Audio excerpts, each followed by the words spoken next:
Some good April Fools, some interesting updates, and the return of our beloved Drive for the Nordschleife race in our news right here, right now.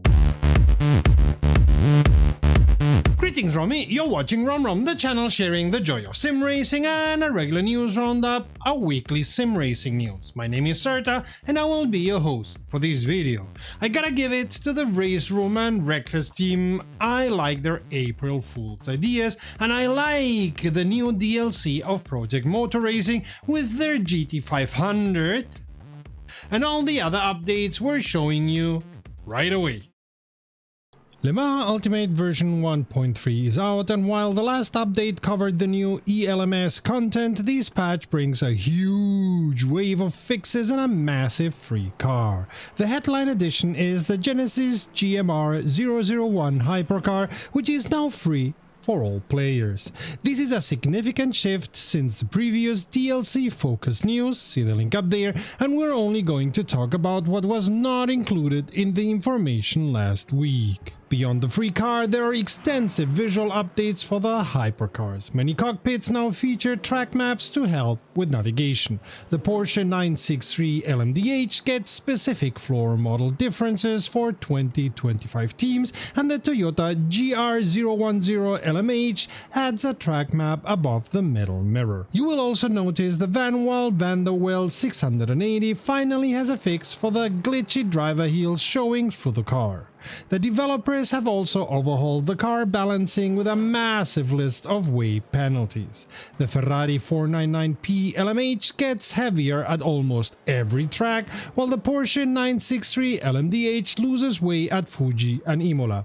Other cars like the McLaren 720S and the Peugeot 9X8 also see significant adjustments to their performance across the calendar. On the technical side, the input system has received a major upgrade. You now have direct audio device selection, and Logitech's RS50 and Pro wheels get specific default profiles.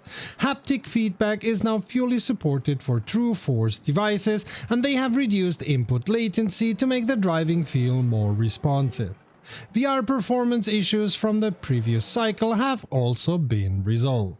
The patch notes reveal several critical bug fixes that improve the online experience. A major fix addresses driver swaps, ensuring cars no longer warp from the garage to the pit box.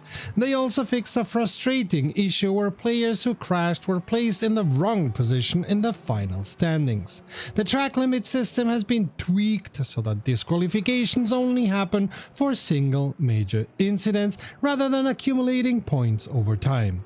Visual improvements continue with optimized texture loading and corrected brake textures for GT3 and GTE cars, which now look kinda metallic.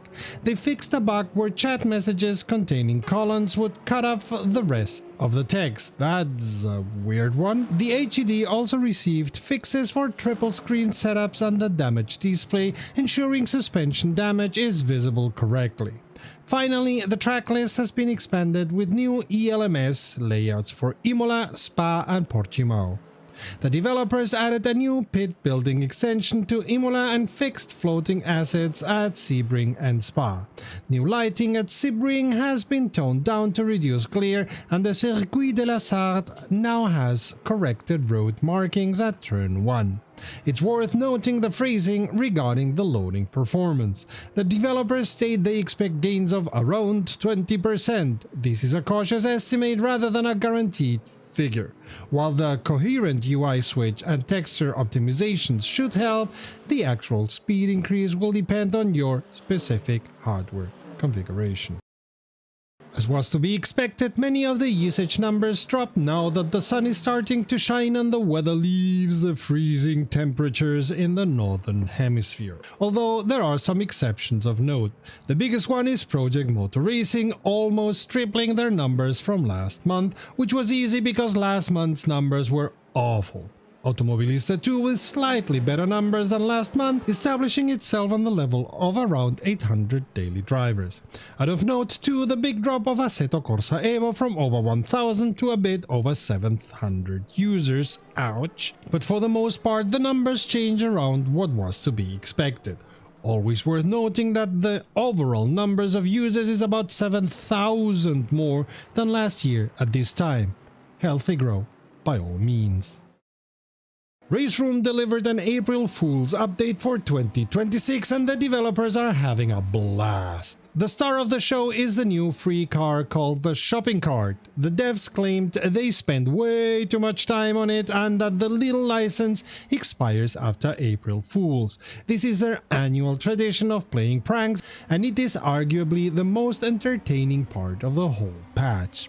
The update also pokes fun at the ranked matchmaking system. They say the precision has improved, but the reality is you will always be placed one split below where you actually belong. The race schedule even changes every time you finally find a free moment to play. It is a perfect roast of how frustrating online racing can be. Physics-wise, the slipstream is now more personal. The car behind you gets faster, except when it is you, in which case you get nothing.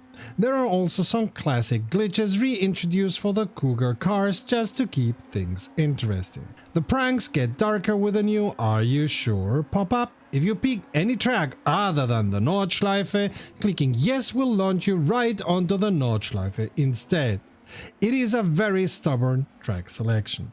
They also added a joke about microtransactions. Now you have to buy individual tires for 29 VRP, fuel prices follow real gas costs, and you need a membership for discounts. It is a great critique of modern monetization trends.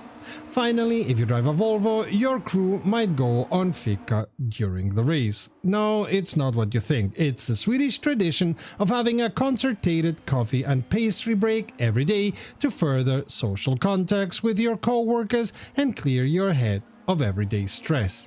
RaceRoom's fika adds a random delay to your pit stops between 2 and 10 minutes, depending on how good their conversation is. It's a funny nod to Swedish culture.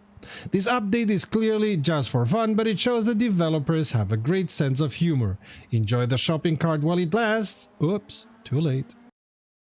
Speaking of April Fools, Wreckfest2 wanted you to buy a DLC that forced you to take a driver's exam. Nice one, stupid one, just like April Fools should be. Project Motor Racing released their Japanese GT500 pack as expected, chock full of iconic cars like the Nissan Fairlady Z or the Honda NSX GT500, not to speak of the Toyota GR Supra GT500. Sadly, only one track comes with the package, Takimiya. I gotta confess, it's not one I know, so this DLC is even more interesting for me. We haven't heard from them in a bit, and while what they've done sounds like a very small thing, it isn't. Pista Motorsport delivered an update adding the Concordia track, also in a kart track version, as well as the La Morena kart track. And the Fiat Competizione, a wonderful car to drive, has dropped into the sim. Add to this some error fixes and you have your update.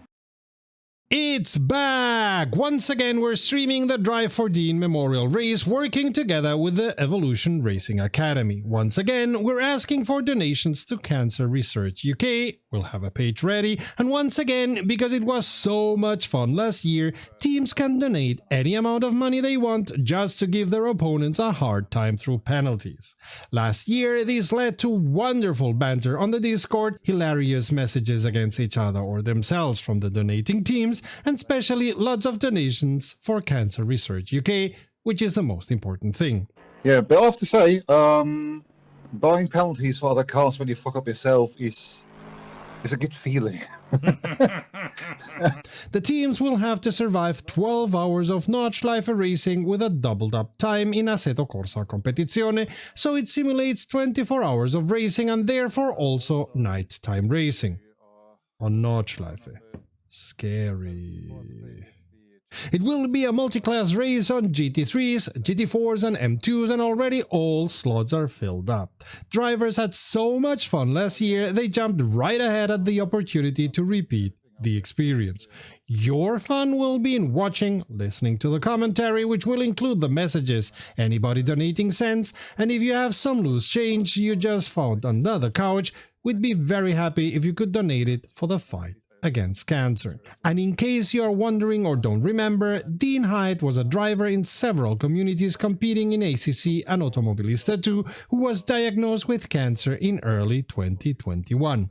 Throughout his battle against it, through operations and chemo, sim racing and the conversations with the other drivers kept him in good spirits.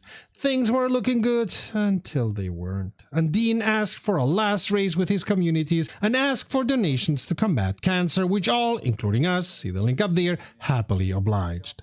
Dean passed away on October 20th, 2024 with a heartfelt thank you note to those who had made his fight easier. In his memory, the communities of Dads Go Sim Racing, Evolution Racing Academy, and ACM organized the first memorial race last year, and now on May 2nd, starting at 9 AM BST, we'll be showing once again the Drive for Dean Memorial Race. Let's kick cancer where it hurts. Come visit, be part of it, and donate, donate, donate.